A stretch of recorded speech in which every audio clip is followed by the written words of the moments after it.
संत रामपाल जी महाराज एक ऐसे महान संत जिन्होंने अपनी सतभक्ति, तत्व ज्ञान, करुणा और सेवा के बल पर समाज में नई मिसाल कायम की है।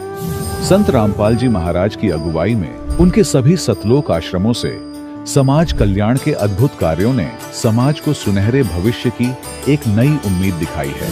संत रामपाल जी महाराज से नाम दीक्षा लेने के बाद लाखों लोगों की लाइलाज बीमारियां जैसे कैंसर, एड्स आदि ठीक हुई।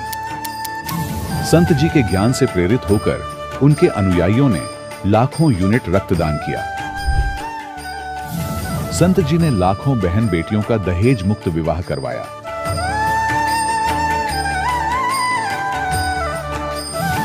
संत जी ने लाखों लोगों का नशा छुड़वाया, करोड़ों उजड़े परिवार बसे। संत जी के आश्रमों में समागम के दौरान निःशुल्क नेत्र चिकित्सा, दंत चिकित्सा प्रदान की जाती है।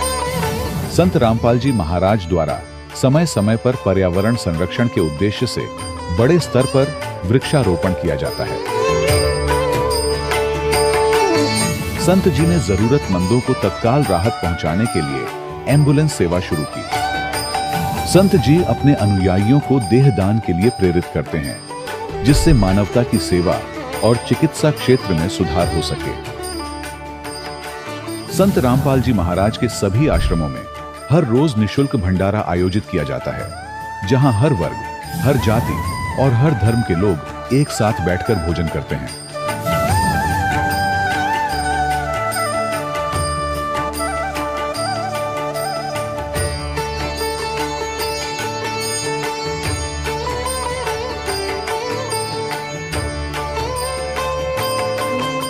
संत रामपाल जी महाराज की अन्नपूर्णा मुहिम ने गरीब और बेसहारा लोगों के जीवन में एक नई ऊर्जा और उम्मीद को जन्म दिया है।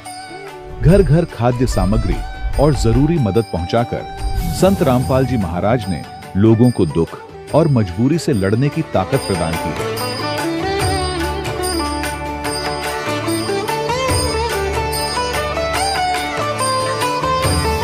संत रामपाल जी महाराज द्वारा गरीब लोगों के लिए घर बनवाने का अद्भुत कार्य एक ऐसी मिसाल कायम कर रहा है जो सदियों सदियों संत जी की उदारता और दया भावना के तौर पर जाना जाएगा।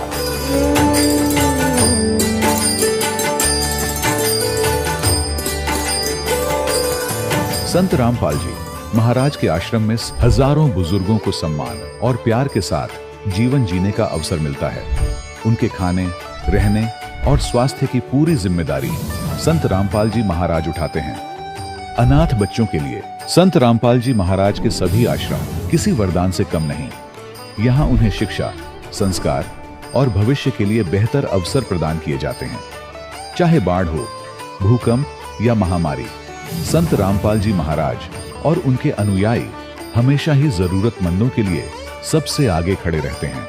कोविड महामारी के दौरान संत रामपाल जी महाराज के आश्रमों से करोड़ों लोगों के लिए भोजन, दवाइयां और जीवन रक्षक सामग्रियां उपलब्ध कराई गई। चाहे गरीब की मदद हो या किसी शोषित और पीड़ित वर्ग के हक और सम्मान की लड़ाई, संत रामपाल जी महाराज ने हमेशा ही उनकी दबी आवाज को सरकारों तक पहुंचाया है और उन्हें उचित न्याय दिलवाने में अहम भूमिका अदा की है।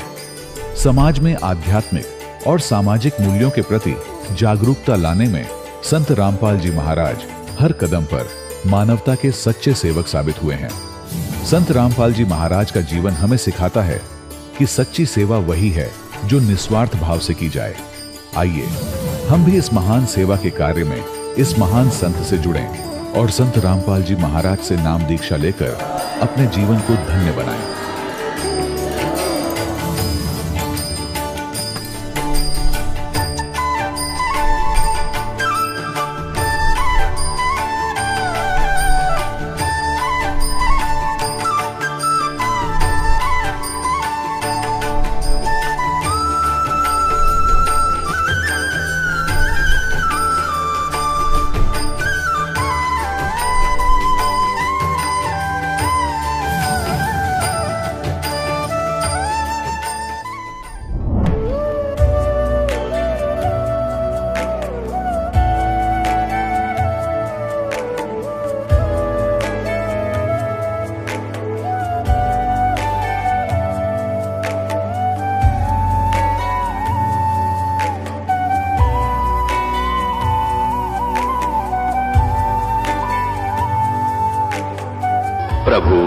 राम देव भगवान, अल्लाह खुदा, ईश आदि नाम एक ही शक्ति के हैं।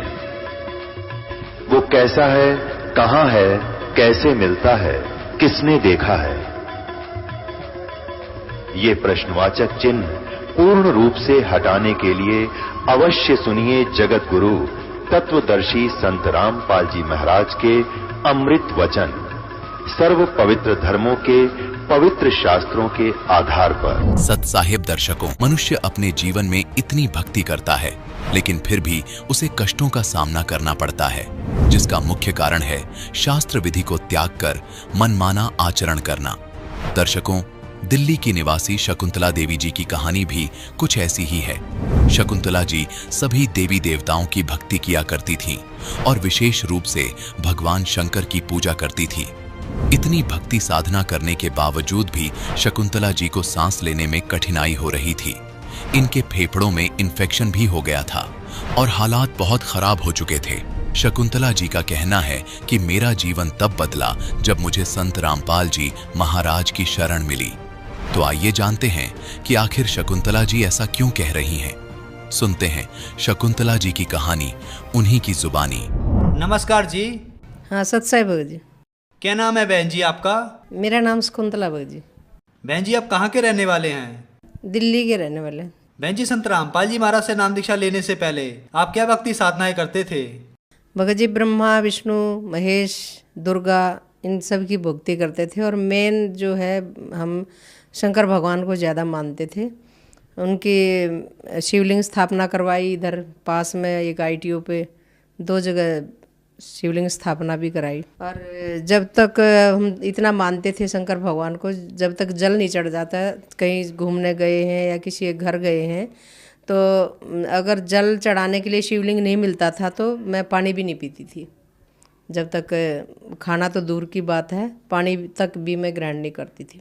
बहन जी, पहले आप ब्रह्मा विष्णु महेश की भक्ति करते थे, शंकर जी को अपना मुख्य इष्ट मानते थे और शंकर जी को जल चढ़ाकर ही आप भोजन ग्रहण करते थे। आपकी भक्ति में बहुत गहरी आस्था थी। तो जो ये भक्ति साधना आप करते थे, इनसे आपको क्या लाभ प्राप्त हुए? भगत जी, लाभ तो कुछ हुआ नहीं, नुकसान तो हुआ। एक बेटा था सबसे बड़ा, वो थोड़ा सा गर्म पानी से गिर गया था, हिप्स थोड़े से हुए थे, कोई ज़्यादा जला भी नहीं था, उससे वो एक्सपायर हो गया था। इसके बाद ये 3 बच्चे हुए। ये भी ऐसे बीमार सा रहता था, लड़का भी, और लड़की को भी दौरे पड़ते थे, दोनों को दौरे पड़ते थे। बहुत दुखी हो गई। मैंने कहा एक तो चला गया, अब इनको भी दौरे पड़ने लग गए, पता नहीं। और शंकर भगवान से इतना प्रार्थना करते थे। बहन जी, आपने बताया कि शंकर जी की भक्ति करते करते आपके बेटे की मृत्यु हो गई, उसके अलावा आपके बाकी बच्चों को दौरे आने लगे। इन सब परेशानियों के बीच आपको संत रामपाल जी महाराज की जानकारी कहाँ से मिली? गुरुदेव का सत्संग था वहाँ पे गांव में। मम्मी ने कहा कि गुरुदेव आ रहे हैं, रामपाल जी महाराज, आ जाओ तुम भी। हम रात को गए, गुरुदेव ने सत्संग किया। मेरा बड़ा भाव था, हमने सलाह मिला के गए थे कि भाई हम वो नाम नहीं लेंगे, सत्संग सुनाते हैं बच्चों को, यहाँ किराएदारों के पास छोड़ गए। तो हमने वापस आना ज़रूरी था। गुरुदेव आए, मैंने बड़ी भक्ति भाव से परमात्मा के, रामपाल जी महाराज के चरण धोए। जब सलाह ये थी कि भी नाम बाद में लेंगे, पहले शिवलिंग स्थापना कराएंगे, नहीं तो भगवान रुष्ट हो जाएंगे। तो इन्होंने, भगत जी गुरुदेव ने सत्संग किया।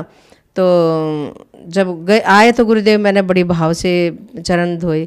लेकिन जब सत्संग हुआ ऊपर, तो भगत जी गुरुदेव के चरणों में बैठे थे, तो वो उनको सत्संग गुरुदेव का अच्छा लगा। तो उन्होंने ना, गुरुदेव ने सत्संग के बाद बोला कि भाई जो नाम लेना चाहता है बैठ जाओ, बाकी चले जाओ। सब चले गए।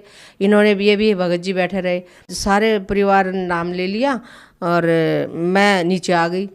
जब संत रामपाल जी महाराज सत्संग के बाद गए तो मेरा ना बस गुस्सा था थोड़ा, कि फिर मैंने चरण भी नहीं छुए। अज्ञान था ना, इस वजह से। भगत जी बोले कि जब नीचे आए, मैंने कहा आपने नाम क्यों ले लिया? आप, हमने तो सलाह मिलाई थी पहले शिवलिंग स्थापना करेंगे। बोले कि ले लिया मैंने तो, तेरे को पागल पता नहीं है, तेरे को ज्ञान नहीं है, ये तो बहुत पूर्ण संत है। मैंने कहा ले लूँगी मैं भी, बच्चों को दौरे पड़ रहे हैं इतने ज़्यादा। तो ले लूँगी, लेकिन इतने दुखी पहले हो रहे हैं और शिवलिंग स्थापना ही नहीं कराएंगे तो भगवान रुष्ट हो जाएंगे। फिर भगत जी मम्मी कहने लगी सास कि ये नाम नहीं लेती ना तो तुम शिवलिंग स्थापना करा लेना जो भी मर्जी। और इसको लड़के को ना सत्संग था गुरुदेव का करौथे में, रामपाल जी महाराज का, तो बोले कि लड़के को लेके आ जाएगी, ये दौरे पड़ रहे हैं ना तो उसको नाम दिला ले जाएगी, ये नहीं लेती तो। मैं भगत जी गई वहाँ पे इसको नाम दिलाने के चक्कर में, तो वहाँ गुरुदेव का सत्संग चल रहा था तो सारे खुश हो गए कि लेके आ गई। तो परमात्मा की इतनी ज़्यादा संगत नहीं थी उस टाइम में। तो संत रामपाल जी महाराज बैठे हुए थे तो बोले कि भगत जी गुरुदेव ये आ गई शकुंतला। गुरुदेव बोले कि बेटे ठीक है अब नाम लेगी। मैंने कहा हाँ गुरुदेव, मैंने धीरे से बोला हाँ बाबा जी। गुरुदेव नहीं निकला तो जैसे हाँ बाबा जी ऐसे मेरा डर था, शिवलिंग भी जो है स्थापना करनी है। तो बोले कि ठीक है बेटे। तो जैसे वो नाम हमने ले लिया, बेटे ने भी गुरुदेव ने समझा दिया बेटे जैसे हम बोलेंगे मैं बोलूँगा ऐसे ही आप लोग बोलना। मैंने कहा ठीक है गुरुदेव। तो गुरुदेव क्या ऐसे बाबा जी निकल रहा था। फिर मैंने उस दिन संत रामपाल जी महाराज से गुरुदेव ने, संत रामपाल जी महाराज ने मुझे नाम दीक्षा दे दी। बहन जी हमने सुना है कि संत रामपाल जी महाराज से नाम दीक्षा लेने के बाद श्रद्धालु को बहुत सारे लाभ प्राप्त होते हैं, तो क्या संत रामपाल जी महाराज से नाम दीक्षा लेने के बाद आपको भी कोई लाभ प्राप्त हुए? भगत जी बहुत लाभ हुए। पहला तो जब मैंने संत रामपाल जी महाराज से नाम लिया और बेटे को दिलवाया तो वो बेटा ऐसे कांपता था, बुरी तरह से पीछे गिरने को हो जाता था।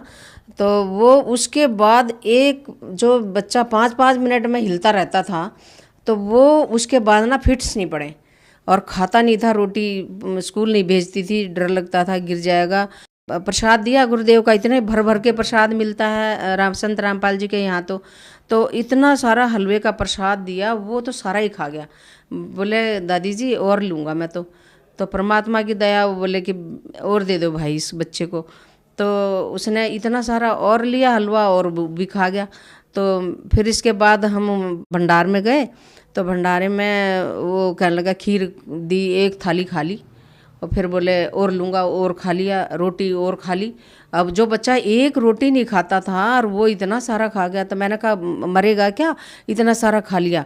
तो मम्मी कहने लगी सास हमारी कि तू क्यों बच्चे को टोक रही है, ये तो परमात्मा का प्रसाद है, तो ये इसको कुछ नहीं होने वाला, तो चुपचाप इसको खाने दे जितना खाता है। तो मैंने कहा ठीक है मैं देखूं, ये भगवान इसको तो दौरे नहीं पड़ रहे, मन मन में सोचूं। तो बोले मैंने कहा चलो कोई नहीं, गैप हो गया होगा कि कोई बात नहीं। तो फिर लेकिन फिर मैं सोचती रही पढ़े ना मैं देखती रहूं। तो बोले कि मैंने कहा मम्मी दौरे तो नहीं पड़ रहे इसको। कह रहे अरे बेटे संत रामपाल जी महाराज तो पूर्ण परमात्मा हैं, मैं इसीलिए तेरे को बार बार कह रही थी तू क्यों उलझी हुई है। जब से संत रामपाल जी से मेरे बेटे ने नाम दीक्षा ली तब से उसको एक दौरा भी नहीं पड़ा। और संत रामपाल जी महाराज से नाम लेने से पहले ना मेरे नाक में ना डॉक्टर ने बता रखा था मुझे सांस नहीं आता था लेटने के बाद। तो उन्होंने कहा कि इसका तो छोटा ऑपरेशन किया उससे बात नहीं बनी, उन्होंने कहा कि बड़ा ऑपरेशन होगा और उसके बाद बात बनेगी। तो मैंने कहा ठीक है। तो मैं ऑपरेशन के लिए चली गई तो उसमें RML हॉस्पिटल में। तो उन्होंने कहा कि मेरे को थोड़ा शुगर की सी शिकायत थी। तो मैंने कहा कि गुरुदेव से पूछा, कहने लगे संत रामपाल जी महाराज से बेटे देख लो जैसे करें डॉक्टर। फिर मैंने मन में मैंने प्रार्थना की कि हे संत रामपाल जी महाराज, हे गुरुदेव, मेरे को जो है बिना ही ऑपरेशन के ठीक करो, बस इतनी दया करो। तो सबके तो ऑपरेशन हो गए, मेरा एक दिन एडमिट रही तो सबको मेरे को वो ड्रेस भी पहना दी, इंजेक्शन भी दे दिए और सबको तो ऑपरेशन हो गया। और मेरे को कहने लगे कि आपकी ना शुगर की रिपोर्ट ठीक नहीं है, और औरों को तो इंसुलिन के इंजेक्शन दे के और कर दिया ऑपरेशन। मेरे को कहने लगे कि आपका अभी नहीं होगा, बाद में आना, आपको शुगर थोड़ी सी बढ़ी हुई है। तो मैंने सबको तो इंसुलिन दे दिया। मैंने कहा ठीक है जो भी है। फिर मैं छुट्टी हो गई, दोबारा से डेट दी। मैंने तो बस परमात्मा से प्रार्थना करी, परमात्मा संत रामपाल जी महाराज बस दया करो, मेरे को जाना ही ना पड़े। मेरे को तो भगत जी ऑफिस में गई हुई थी मैं, तो मैंने बस ऐसे मैंने खींचा नाक को, तो ऐसे मलगम सा निकला, और मेरा तो वो परमात्मा ने ऐसा ऑपरेशन कर दिया कि ऐसे लाल लाल सा खून निकला, और मेरा तो बिल्कुल नाक वो दिन है आज दिन है बिल्कुल सही हो गया। दूसरा लाभ ये हुआ भगत जी। तीसरा लाभ भगत जी, मेरे को यहाँ पे लंग्स में ना इन्फेक्शन था, तो मैंने परमात्मा से प्रार्थना की, गुरुदेव रामपाल जी महाराज से प्रार्थना की कि गुरुदेव मेरे को ये है, इसका क्या करूं। तो गुरुदेव बोले बेटे दया करेंगे परमात्मा। भगत जी मेरा इतना ऐसे चलता था जैसे कीड़ा चल रहा है, तो मैंने बस ऐसी दया करी दाता ने, संत रामपाल जी महाराज ने, कि मेरा तो वो बिल्कुल एकदम से ठीक हो गया। ना कुछ मैंने दवाई ली, ना कुछ हुआ। और हमारे जो फादर इल्ला थे उनको भी वो जिंदे बने हुए थे, उनके भाई वो सारे जिंदा नहीं छोड़ते थे, सब बच्चे मर जाते थे भैंस गायों के। और छोटे देवर थे वो भी, मम्मी बताती हैं, वो भी ले गए थे वो। और ऐसे ससुर को ले गए, वो उनको भी वो वहीं पे ले गए, वो भी उनकी मड़ी बना दी खेतों में। फिर भी वो हमें परेशान करते थे, इतना परेशान करते थे बहुत ज़्यादा। फिर संत रामपाल जी महाराज से अरदास लगाई है, गुरुदेव ये परमात्मा तो इसका क्या करें। संत रामपाल जी महाराज ने कहा कि तुम बेटे पहले भूतों को भगाओ, तुमने तो भूत उनको जब जैसे दोगे तो वो तो आएंगे ही, उनको उखाड़ो। फिर देखो सब उखाड़ दी, वो उखाड़ने के बाद भगत जी बिल्कुल ठीक हो गए। और मेरी सास में भी आते थे, वो भी ठीक हो गई, अब कोई प्रेत नहीं था। आज संत रामपाल जी महाराज की दया से मेरा पूरा परिवार सुखी है भगत जी। 2 बेटियां हैं, 1 बेटा है, अच्छे से सब भगवान की दया पढ़ रहे हैं और अब नौकरी भी कर रहे हैं। इतनी दया परमात्मा ने बख्श रखी है कि जरा सा कुछ हो जाता है घर में तो परमात्मा को बस स्मरण कर लो, बस वो तो दाता भंडार भर देते हैं, उसी टाइम ठीक कर देते हैं। कोई ऐसा अड़चन ही नहीं आती कि भाई हमें डॉक्टरों के पास जाना पड़े या कहीं और कहीं जाना पड़े। बहन जी, संत रामपाल जी महाराज से नाम दीक्षा लेने के बाद आपके बच्चों को जो मिर्गी के दौरे आते थे वो ठीक हुए, और आपको इन्फेक्शन और शुगर की बीमारी थी वो भी संत रामपाल जी महाराज की कृपा से ठीक हुई, और भी बहुत सारे आपको लाभ प्राप्त हुए। तो जो श्रद्धालु आज आपको देख रहे हैं, आप उनको क्या संदेश देना चाहेंगी? मैं तो ये प्रार्थना करूंगी, संदेश क्या प्रार्थना करूंगी कि जो भी मुझे देख रहे हैं या संत रामपाल जी का महाराज का सत्संग सुनते हैं या उनको देख भी लेते हैं, सत्संग को चल रहा है, वो सत्संग उनको ध्यान से सुनना चाहिए देखने की बजाय। ये संत रामपाल जी महाराज दूसरे संतों के जैसे नहीं हैं, वो तो पूर्ण परमात्मा हैं। और मैं तो ये उनको प्रार्थना करूंगी कि मैं जैसे मेरे सारे कष्ट दूर हो गए, ऐसे उनको भी अगर नाम दान लेते हैं परमात्मा संत रामपाल जी महाराज से, तो उनके भी पूरे दुखों का निवारण परमात्मा कर सकते हैं। बस यही मेरी प्रार्थना है कि वो आएँ और यहाँ पे अपने कष्ट दूर करवाएं। बहन जी, संत रामपाल जी महाराज से नाम दीक्षा कैसे ले सकते हैं? कई चैनलों पे संत रामपाल जी महाराज का सत्संग आता है, तो उन जो सत्संग चलता है उस पे नीचे एक पट्टी है, उस पे फ़ोन नंबर लिखे हुए, आप उन फ़ोन नंबरों पे फ़ोन करके पता कर सकते हैं कि कहाँ कहाँ नामदान केंद्र बने हुए हैं, और वहाँ कहाँ कहाँ वो बता देंगे उस पर फ़ोन करने से, और वहाँ पे जा कर के हम नामदान ले सकते हैं। धन्यवाद बहन जी। सत्साहिब दर्शकों, अभी आपने सुने संत रामपाल जी महाराज से दीक्षा प्राप्त करके सुखी हुए भक्त के अनुभव। अब देखिए जगत गुरु तत्वदर्शी संत रामपाल जी महाराज के मंगल प्रवचन। यानी जन्म और मृत्यु तो होता ही है गीता ज्ञानदाता का। अध्याय नंबर 2 के श्लोक नंबर 12 में देखिएगा। गीता अध्याय नंबर 2 का अध्याय नंबर 2 श्रीमद् भगवद गीता और श्लोक नंबर 12। इसमें कहा कि न तो ऐसा है कि मैं किसी काल में नहीं था, अथवा तू नहीं था, अथवा ये राजा लोग नहीं थे, और न ही ऐसा है कि हम इससे आगे हम सभी नहीं रहेंगे। इसे सिद्ध है कि गीता ज्ञानदाता कहता है कि तेरे और मेरे पहले भी जन्म हुए हैं और आगे भी होते रहेंगे। अब गीता अध्याय नंबर 2 के श्लोक नंबर 17 में गीता ज्ञानदाता कहता है कि अविनाशी तो वो है जिसने सारे ब्रह्मांडों की रचना की, उसको मारने में कोई सक्षम नहीं है। देखिएगा अध्याय नंबर 2 और श्लोक नंबर 17, इसमें कहा कि नाश रहित तो उसको जान जिससे यह संपूर्ण जगत व्याप्त है। इस अविनाशी का विनाश करने में कोई भी समर्थ नहीं है। इसे सिद्ध है गीता ज्ञानदाता से कोई अन्य है सक्षम और समर्थ और अविनाशी परमात्मा। गीता अध्याय नंबर 10 के श्लोक नंबर 2 में गीता ज्ञानदाता स्वयं कहता है कि अर्जुन, मेरी उत्पत्ति को ना ते देवता जानते ना ऋषि, क्योंकि इन सब की उत्पत्ति का कारण मैं हूं, क्योंकि ये सभी इस काल से उत्पन्न हुए ब्रह्म से। गीता ज्ञानदाता ब्रह्म है, इसको सरपुरुष कहा है। श्रीमद् भगवत गीता अध्याय नंबर 15 के श्लोक 16 और 17 में 3 पुरुष हैं, सरपुरुष और अक्षर पुरुष। सरपुरुष ये ब्रह्म है गीता ज्ञानदाता, जो श्री कृष्ण में प्रवेश करके बोल रहा है। ये केवल 21 ब्रह्मांड का प्रभु है, स्वामी है, मालिक है। और अक्षर पुरुष 7 संग ब्रह्मांड का स्वामी है, 7 संग ब्रह्मांड का, इतना ही वो मालिक है, स्वामी है, प्रभु है। और गीता अध्याय नंबर 15 के श्लोक नंबर 17 में कहा कि उत्तम पुरुष है तू अन्य। उत्तम पुरुष यानी श्रेष्ठ परमात्मा, पुरुषोत्तम तो कोई और है इन दोनों से, सरपुरुष और अक्षर पुरुष से, और वही परमात्मा कहलाता है। उत्तम पुरुष तू अन्य परमात्मा इति उदाहरत है। यह लोक तरम आविश्य विभर्ति अवैश्वर है, जो तीनों लोकों प्रवेश करके सबका धारण पोषण करता, वो है विनाशी भगवान। तो यहां गीता ज्ञानदाता अध्याय नंबर 10 के श्लोक नंबर 2 में कहता है कि मेरी उत्पत्ति को, यानी उत्पत्ति तो हुई है इसकी।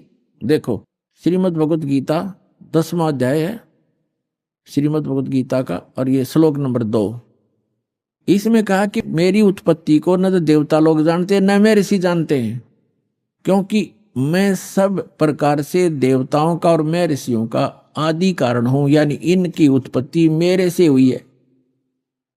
ये आप सृष्टि रचना जो दास ने बहुत बार सुनाई है, उससे आप आसानी से समझ सकते हैं। अब इससे सिद्ध हो गया कि गीता ज्ञानदाता ब्रह्म है और इसकी जन्म मृत्यु होती है। यदि श्रीमद् भगवत गीता अध्याय नंबर 8 के श्लोक नंबर 16 जो इन्होंने अनुवाद किया, अनुवादकर्ताओं ने ये अर्थ लगाएं कि मुझे प्राप्त होकर पुनर्जन्म नहीं होता अर्जुन, और फिर ये भी कह रहा है कि ब्रह्मलोक में गए हुए सब पुनरावृत्ति में, वहां गए हुए सबका जन्म मृत्यु होता है, तो वो अर्थ गलत है।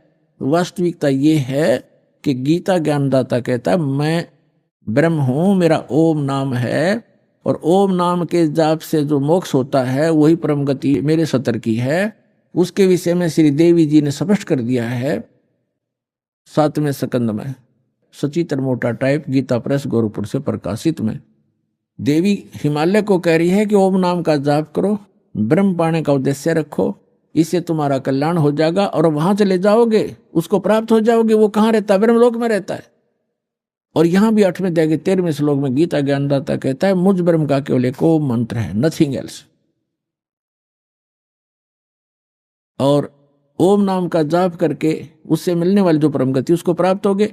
8वें अध्याय के 16वें श्लोक में लिखा है कि ब्रह्मलोक में गए हुए प्राणी भी पुनरावृत्ति में है, उनका जन्म मृत्यु होता है। इति सिद्ध। अब गीता ज्ञानदाता अपने भी जन्म मृत्यु बताता है, तो उसके साथ के भी जन्म मृत्यु सदा बने रहेंगे, और सदा जन्म मृत्यु बना रहेगा तो वो जीव सुखी नहीं हो सकता, उसको परम शांति नहीं हो सकती। इसलिए गीता ज्ञानदाता अपने से अन्य उस समर्थ और अविनाशी परमात्मा की शरण में जाने को कह रहा है। श्रीमद् भगवत गीता अध्याय नंबर 18 के श्लोक नंबर 62 में गीता ज्ञानदाता कहता है अर्जुन तू सर्वभाव से उस परमेश्वर की शरण में जा, यानी कोई अन्य है वो। ये देखिएगा श्रीमद् भगवत गीता अध्याय 18 का और श्लोक नंबर हम 62 पढ़ेंगे। हे भारत, सब प्रकार से उस परमेश्वर की शरण में जा, उस परमेश्वर की कृपा से ही तू परम शांति को और सनातन परम धाम को प्राप्त होगा। इससे सिद्ध हो गया कि गीता ज्ञान दाता की साधना से न तो परम शांति हो है, न वो शाश्वत स्थान मिला है जो कभी नष्ट में नहीं आता, कभी नाश नहीं होता। अब श्री मद भगवत गीता अध्याय नंबर 15 के श्लोक नंबर 1 से 4 में एक निष्कर्ष दिया है। जैसे श्रीमद् भगवत गीता अध्याय नंबर 4 के श्लोक नंबर 32 और 34 में स्पष्ट किया था अभिदास ने।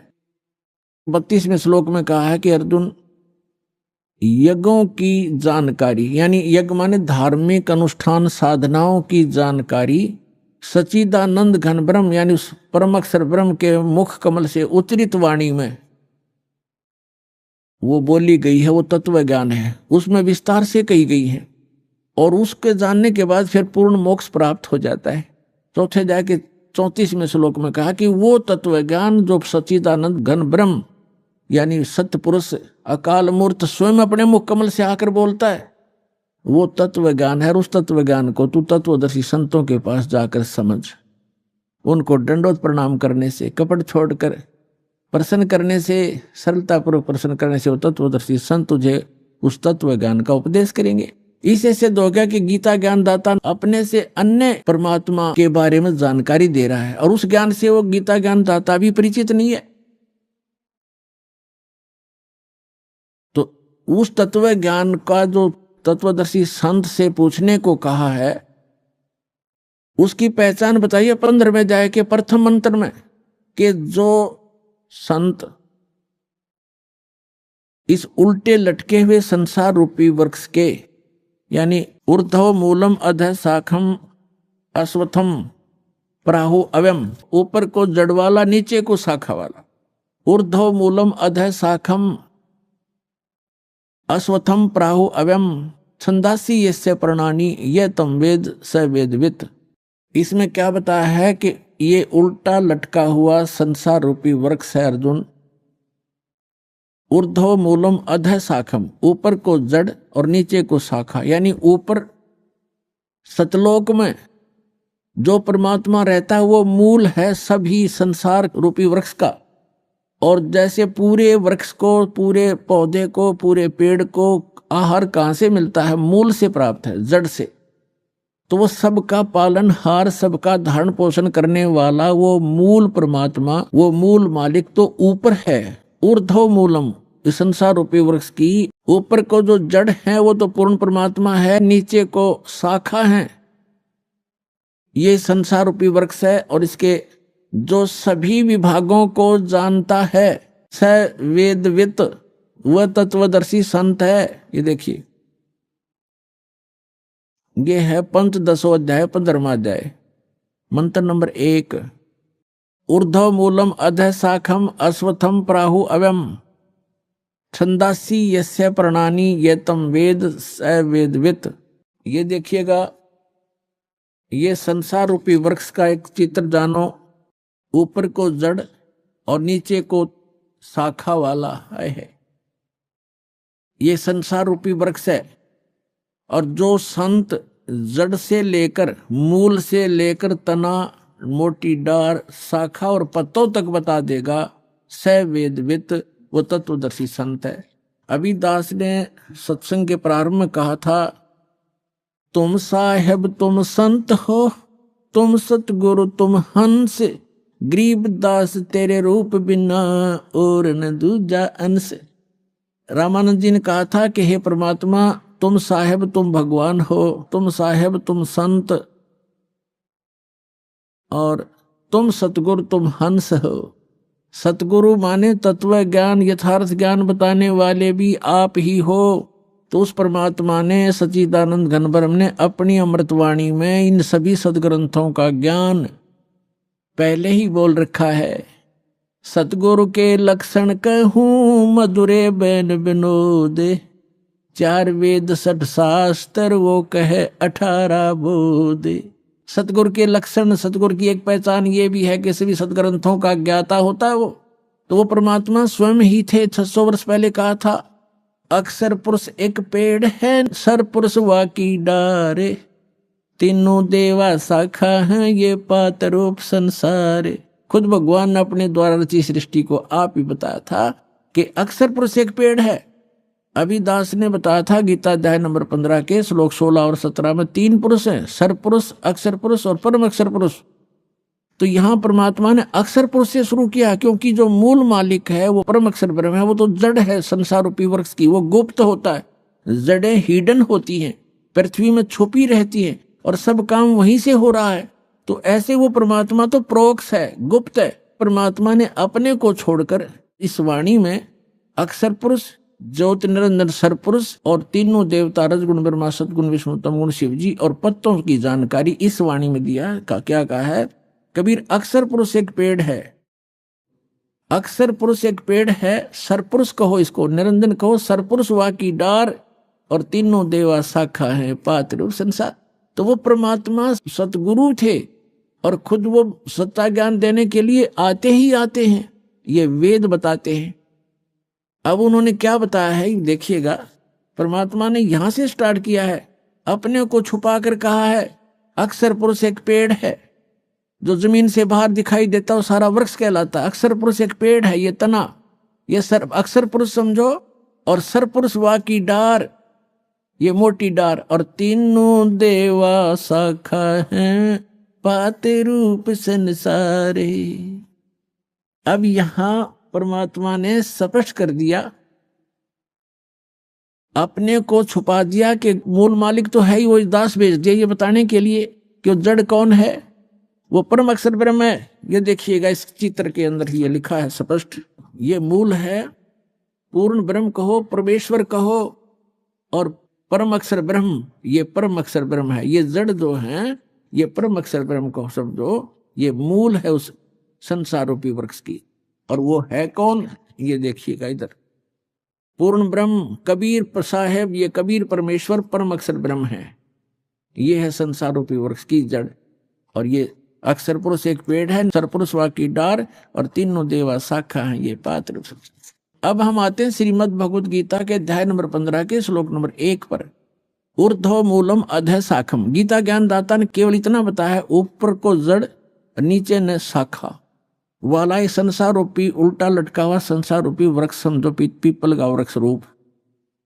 और छंदासी यस्य प्रणानी, यस्य माने इसके, छंद माने विभागों को, सब भागों को, पार्ट्स को, यह तम वेद, इसके पत्ते आदि जो छंद हैं, इसके विभाग हैं, उनको जो जानता है, उस अज्ञान अंधकार में छपे हुए इस संसार रूपी वृक्ष के सभी विभागों को जो जानता है, स वेदवित, वह वेद के तात्पर्य को जानने वाला है, वो तत्वदर्शी संत है। देखना पंचदशो अध्याय 15वां अध्याय श्रीमद् भगवद गीता का। आदि पुरुष परमेश्वर मूल वाले। अब यहां इन्होंने गड़बड़ कर दिया, यहां तो ठीक लिख दिया, यहां लिख दिया अधः शाखम, ब्रह्मा रूप मुख्य शाखा वाले, ये गलत कर दिया। अधः माने नीचे शाखा वाले लिखना था। अब देखो ये 2 नंबर मंत्र है गीता का 15वें अध्याय का, इसमें अधः 2 बार लिखा है अधः, और इसका अनुवाद इन्होंने किया यहां पर देखो, अधः माने नीचे और अधः माने नीचे। तो यहां शर्मा गए ये, इनका ज्ञान तो था। और ऊर्ध्व माने ऊपर, ऊर्ध्व माने ऊपर, सर्वतर नहीं ऊपर, ऊर्ध्व माने ऊपर, ऊर्ध्वम ऊपर, ऊपर जड़ और नीचे अधः माने नीचे। तो यहां प्रथम मंत्र में 15वें अध्याय का अब यहां लिखना था ऊर्ध्व मूलम, ऊपर को मूल वाला, वो आदि पुरुष परमेश्वर हो तो ठीक है, परम अक्षर ब्रह्म है, ऊपर मूल तो उसकी संसार रूपी वृक्ष की। और अधः शाखम, ये नीचे को शाखा वाला, जैसा भी आपको दिखा था, ये है ये ऊर्ध्व मूलम अधः शाखम। अब गीता ज्ञान दाता ने केवल इतना ज्ञान दिया है कि ऊपर न जड़ और नीचे को शाखा वाला, दैट्स ऑल। उल्टा लटका हुआ ये संसार रूपी वृक्ष जानो, और जो इसके सभी भाग बताएगा सवेदवित, वो तत्वदर्शी संत है। ये देखना अध्याय नंबर 15 का, पंचदशो अध्याय 15वां अध्याय का और मंत्र नंबर 1।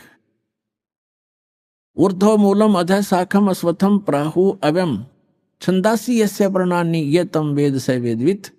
इसके पत्तों, प्रणानी माने पत्ते, आदि पुरुष परमेश्वर मूल वाले, यह लिखना था नीचे शाखा वाले, ऊपर को जड़ वाला नीचे शाखा वाला, संसार रूपी पीपल के वृक्ष को अविनाशी कहते हैं। और वेद, छंद माने वेद नहीं होता, छंद माने विभाग भी होता है, जिसके पत्ते कहे गए हैं, इसका अर्थ है। और उस संसार रूप वृक्ष को जो मूल सहित जड़ से लेकर पत्तों तक तत्व से जानता है, स वेदवित, वह वेद के तात्पर्य को जानने वाला है, अर्थात वो तत्वदर्शी संत है। यह पहचान बताती है। अब परमात्मा ने स्वयं आकर बताया है कि अक्षर पुरुष एक पेड़ है, सरपुरुष वाकी डार और तीनों देवा शाखा, ये पात रूप संसार। वो मूल कौन है? वो खुद मालिक जो रचने वाला है। तो ये तत्वदर्शी संत अब ये दास है इस पृथ्वी पे, और सब सदग्रंथों से प्रमाणित है कि ये लक्षण होते हैं।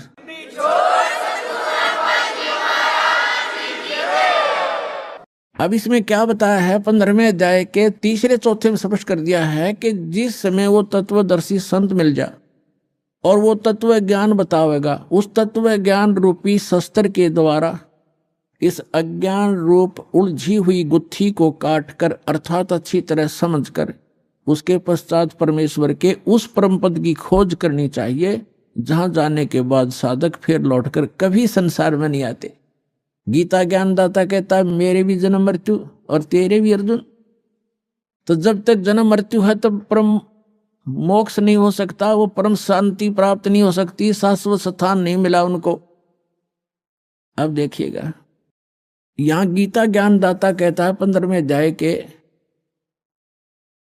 और तीसरे मंत्र से, इसमें कहा है कि इस संसार वर्ष का स्वरूप जैसा कहा है वैसा यहां विचार काल में, यानी तेरे मेरे गीता जी के विवेचन में मैं नहीं जानता, नहीं पाया जाता, क्योंकि न इसका आदि और न अंत है। क्योंकि गीता ज्ञानदाता को इसका पता नहीं, क्योंकि यह सृष्टि रचने वाला नहीं है, तथा न ही इसकी अच्छी प्रकार से तिथि है।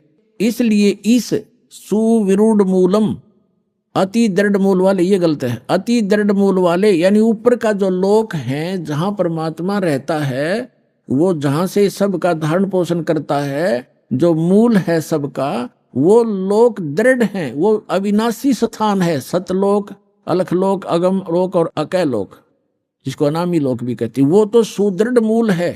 सुदृढ़ मूलम, उस सुदृढ़ मूल वाले यानी उस अविनाशी स्थान वाले भगवान के, अब देखो, सुविरूढ़ मूलम, अति दृढ़ मूल वाले संसार रूपी पीपल के वृक्ष को, यानी संसार की सृष्टि को, दृढ़ माने दृढ़ यानी उस अटल, उस बिल्कुल स्वस्थ, ये है असंग शस्त्रेण, तत्व ज्ञान रूपी शस्त्र द्वारा, यह वैराग रूप नहीं, ये अर्थ गलत कर दिए, तत्व ज्ञान रूपी शस्त्र द्वारा काटकर, अर्थात उसको अच्छी तरह समझकर, वो ज्ञान अटल है।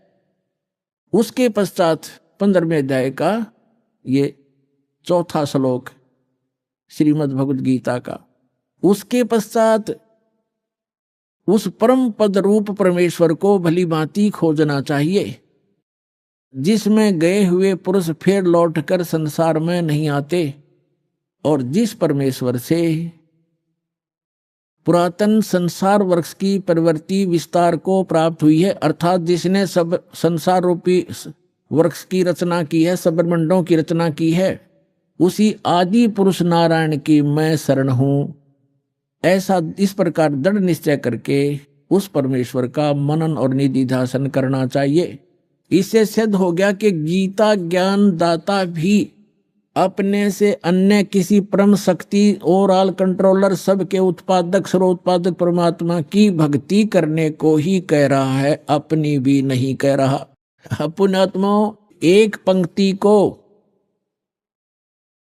आपके हृदय में जचाने के लिए कि 88 नहीं गए और 2400 पर चोखे, 3300 पर तलब है, कोई बकरा कोई भूखे। 88,000 ऋषि भी वहां नहीं पहुंचे। कहाँ? गीता अध्याय नंबर 18 के श्लोक नंबर 62 में कहा कि अर्जुन, तू सर्वभाव से उस परमेश्वर की शरण में जा, उस परमेश्वर की कृपा से ही तू परम शांति को और सनातन शाश्वतम स्थानम, उस अमर लोक को प्राप्त होगा, सत्यलोक को प्राप्त होगा। सत्य माने शाश्वत, सदा रहने वाला। तो शाश्वत स्थान पर जाने के लिए तत्वदर्शी संत की आवश्यकता है। तो उसके लिए कहा है, गुरु बिन काहू न पाया ज्ञान, जो थोथा बुछड़े मूड किसाना। गुरु बिन वेद पढ़े जो प्राणी, समझे न सार रहे अज्ञानी। अब आज के सत्संग में यही निर्णय किया जा रहा है कि जिन महापुरुष ऋषि महर्षियों को हम बड़े विद्वान और परमात्मा प्राप्त समझा करते थे, इन विष्णु और शंकर भगवान को समर शक्ति बताते रहे और दुर्गा की भक्ति की साधना बताते रहे, और वही भगवान ब्रह्मा और विष्णु और शंकर और देवी को कितना ज्ञान है ये आपके रूबरू हुआ। तो ये मोक्ष कैसे प्राप्त कर सकते हैं? शेष 88 नहीं गए, 88,000 भी वहां नहीं गए शाश्वत स्थान पर, और ये 24 अवतार भी नहीं गए। ये विष्णु जी के अवतार हैं, और विष्णु जी कहते हैं मैं दुर्गा से ऊपर किसी को जानता ही नहीं, ये भगवान है मेरे लिए, तो इससे ऊपर कोई देव नहीं। और दुर्गा कह रही है कि ब्रह्म की साधना करो और सब मेरी भी पूजाएं छोड़ दो। उसका ओम नाम है, वो ब्रह्म लोक में रहता है, वहां चले जाओगे तुम्हारा कल्याण हो। और ब्रह्म कहता है कि ब्रह्म लोक में गए हुए प्राणी, गीता अध्याय नंबर 8 के श्लोक नंबर 16 में और गीता अध्याय नंबर 8 के श्लोक नंबर 13 में अपना मंत्र बताता है कि मुझ ब्रह्म का केवल एक ओम मंत्र है। इससे वो परम गति होगी जो ब्रह्म लोक प्राप्ति होगी, वो भी अंतिम सांस तक साधना करने वाले की। और ब्रह्म लोक में गए हुए प्राणी भी जन्म मृत्यु में आते हैं। अब वो खुद कहता है कि उस परमेश्वर की शरण में जा जिसकी कृपा से तू परम शांति को और सनातन परम धाम को प्राप्त होगा। और जहां 15वें अध्याय के 4थे श्लोक में स्पष्ट कर दिया है कि जहां जाने के बाद साधक फिर लौटकर कभी संसार में नहीं आते। और गीता ज्ञानदाता कहता कि मैं भी जन्म मृत्यु और तेरी भी जन्म मृत्यु। तो पुण्यात्माओं, इस एक कंसेप्ट को क्लियर करने के लिए कि सूक्ष्म वेद में जो लिखा है वो सारा सत्य है, लेकिन हमने असत्य ग्रहण कर रखा था, इसलिए हमारे सत्य हमें अच्छा नहीं लगा, सुहाया नहीं। उस सत्य को सत्य ग्रहण कराने के लिए आपके हृदय में इसको स्थान बनाने के लिए ये इतना सत्संग करना पड़ रहा है। अब क्या निष्कर्ष निकला?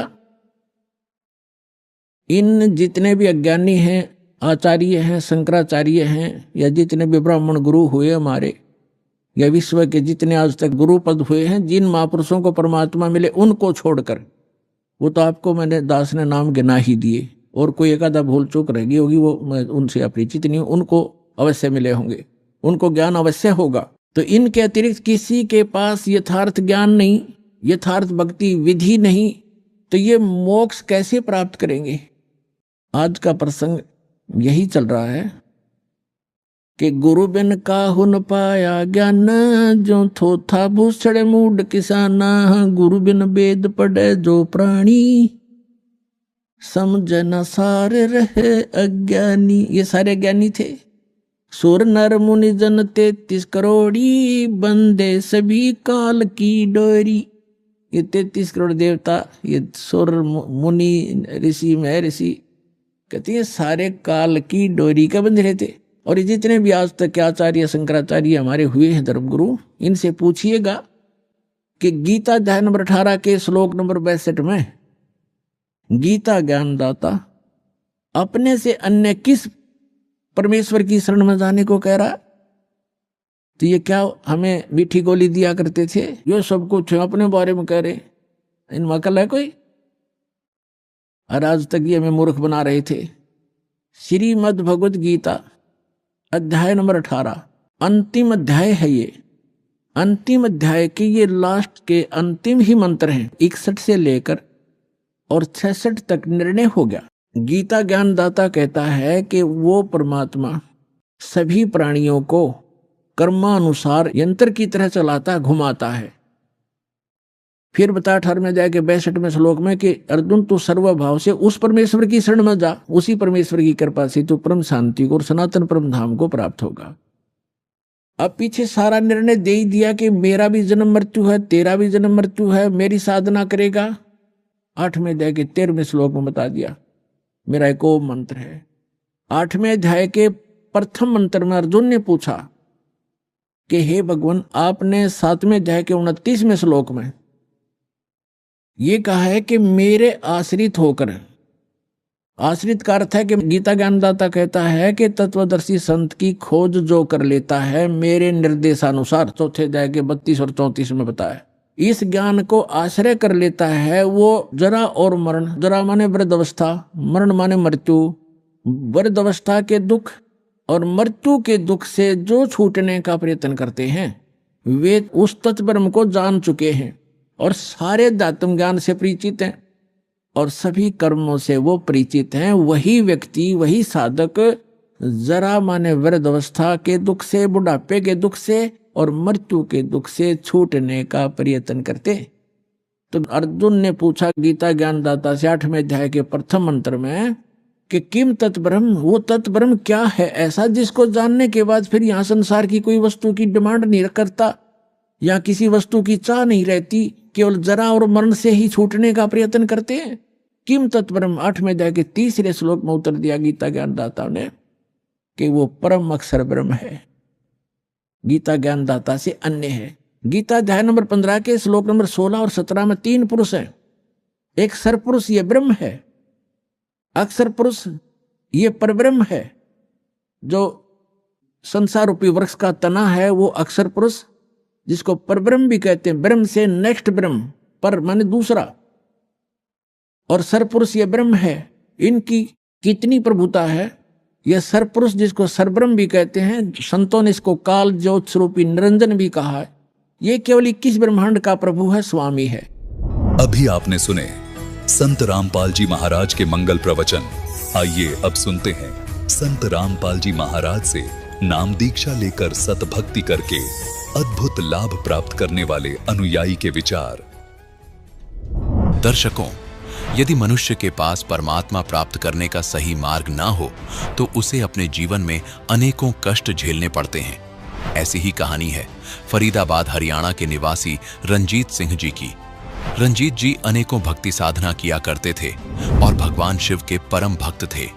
इतनी भक्ति करने के बावजूद भी रंजीत जी नशे की लत से ग्रस्त थे और इन्हें टीबी और बवासीर जैसे बीमारियों ने जकड़ रखा था।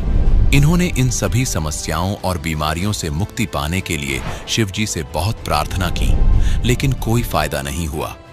लेकिन दर्शकों, आज रंजीत जी का कहना है कि जब से मैंने संत रामपाल जी महाराज से नाम दीक्षा ली है, तब से मेरा जीवन पूरी तरह से बदल गया है।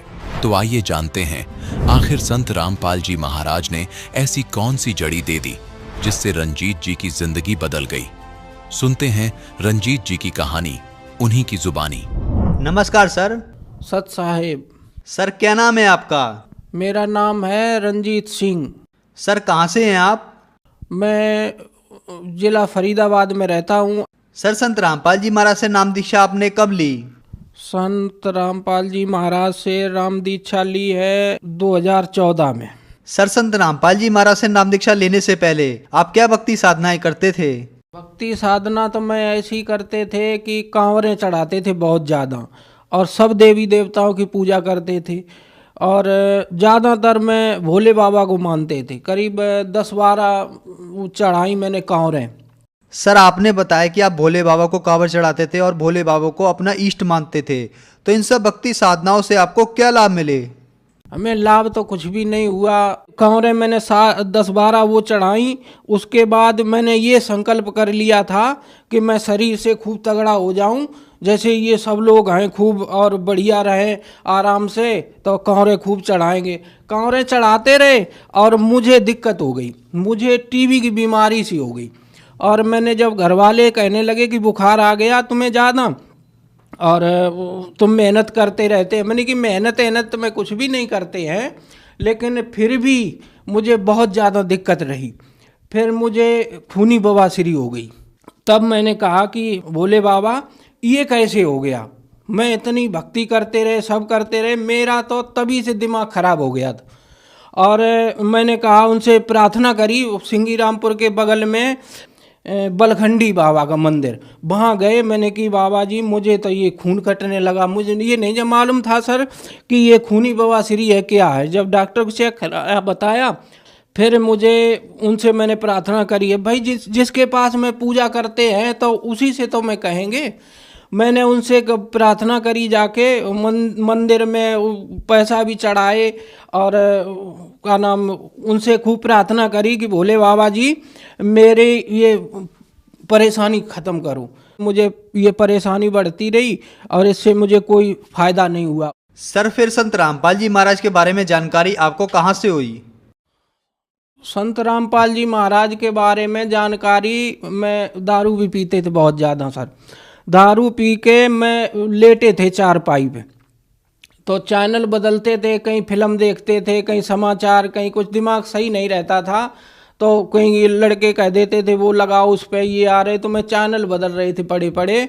तो संत रामपाल जी महाराज का सत्संग आ गया, तो उसमें गुरुजी कह रहे थे कि 3 देव की जो करते भक्ति उनकी कभी न हो गई मुक्ति। गुरुजी ने जब ये कहा तब मैंने कि ये कौन है, पता नहीं यार। मैं वहीं पे लगाए रहे, चैनल जब लगा रहा वहाँ पे, तब मैंने सुना तो नशा पसा तो नहीं मुझे पता लगा, लेकिन मुझे नींद आ गई।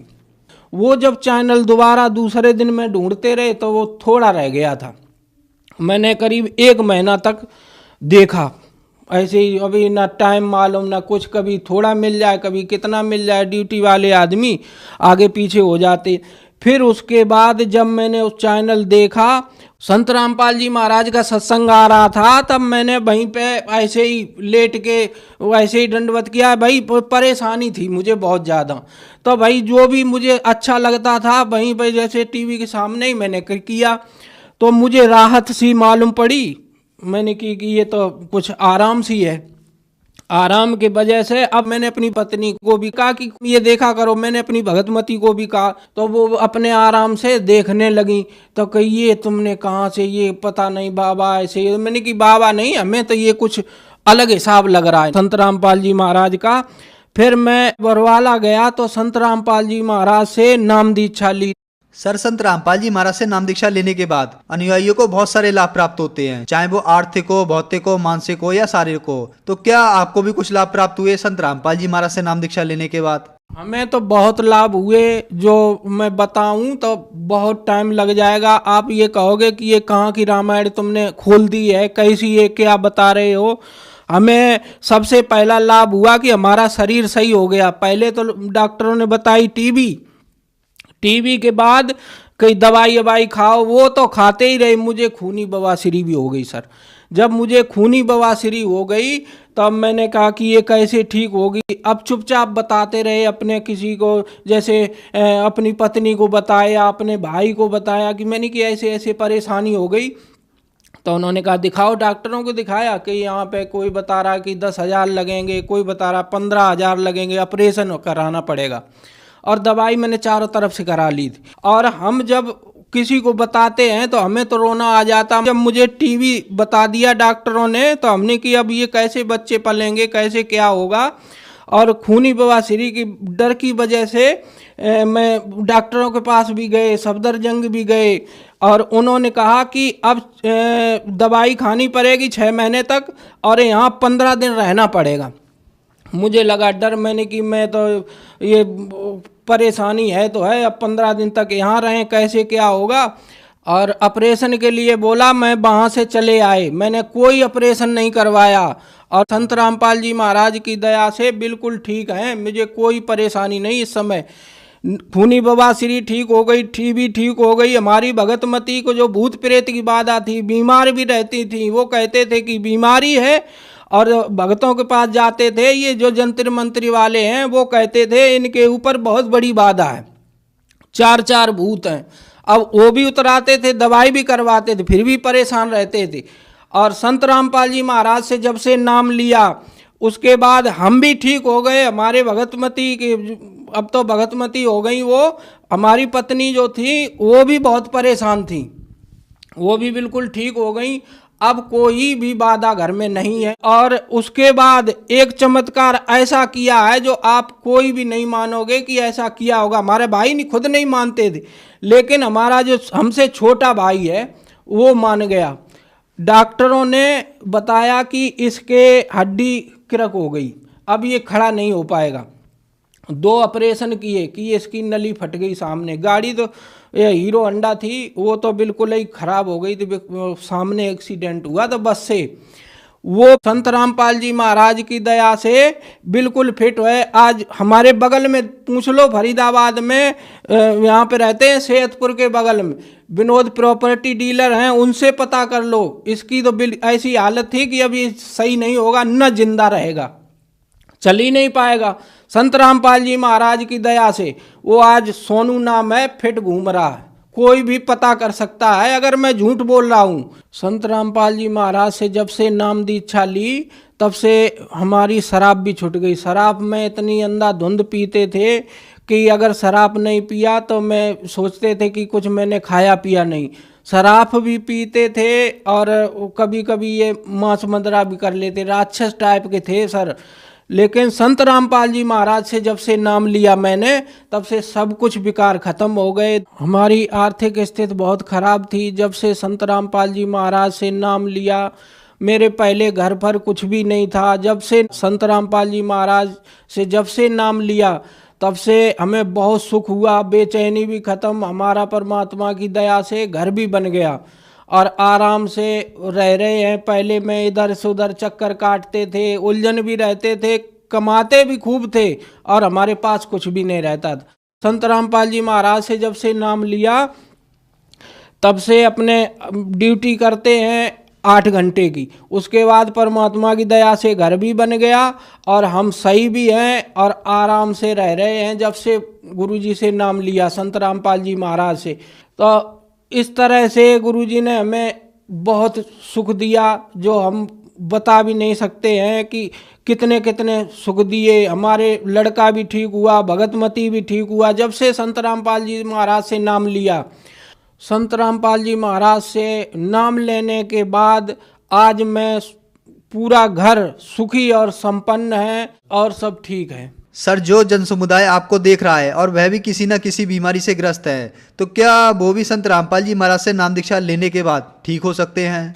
ये 100% हम कहते हैं। और हमारे गुरुजी से नाम लेने के बाद संत रामपाल जी महाराज ने हमें जैसे सुख दिया, इसी तरह से जो भी गुरुजी से नाम लेता है उसको संत रामपाल जी महाराज ऐसे ही सुख दे रहे जैसे हमें दे रहे। हमें टीबी भी थी और बहुत सारी परेशानी, मैं तो चलने को परेशान थे, मालिक की दया ऐसी हुई संत रामपाल जी महाराज की। और मैं तो साफ कहते हैं सर कि अगर संत रामपाल जी महाराज से नाम लेने के बाद अगर सुख न किसी को मिले, और पहली बात तो परमात्मा इतने सुख दे देंगे कि तुम खुद कहोगे कि हाँ तुमने कहाँ से कहाँ बता दिया। जैसे हम सुखी हैं, मालिक की दया से सारी बीमारी काट दी परमात्मा ने उस संत रामपाल जी महाराज ने, उसी तरह से आप भी सब लोग सुखी होंगे। अगर हमारा देखें, हमें देख लो, अगर हमारी टीबी भी सारी ठीक हो गई तो आपको भी सुख चैन होगा। कैसी भी परेशानी हो, भूत प्रेत की बाधा हो, अगर कोई बीमारी हो, वो भी परमात्मा से नाम लेने के बाद सब दूर हो जाती हैं। सर, संत रामपाल जी महाराज से नाम दीक्षा कैसे ले सकते हैं? संत रामपाल जी महाराज से नाम दीक्षा लेने के लिए टीवी पे देखो, जैसे हम देख रहे थे। हमें तो इतना ज्ञान भी नहीं था कि फोन करें कि क्या करें, लेकिन आज तो परमात्मा की दया से टीवी के नीचे पट्टी चलती है, उस पर नंबर लिखे होते हैं। नंबर लेके अब फोन करो। फोन करने के बाद जहाँ भी रह रहे हो, जहाँ भी हो, वहीं से आप फोन करो और मालिक की दया से वहीं पे अगल बगल में अब तो परमात्मा ने चारों तरफ नामदान सेंटर खुलवा दिए और वहाँ से नाम दीक्षा लो और अपना जीवन सफल बनाओ, सुखी हो जैसे हम सुखी हो रहे हैं। धन्यवाद सर। सत साहेब।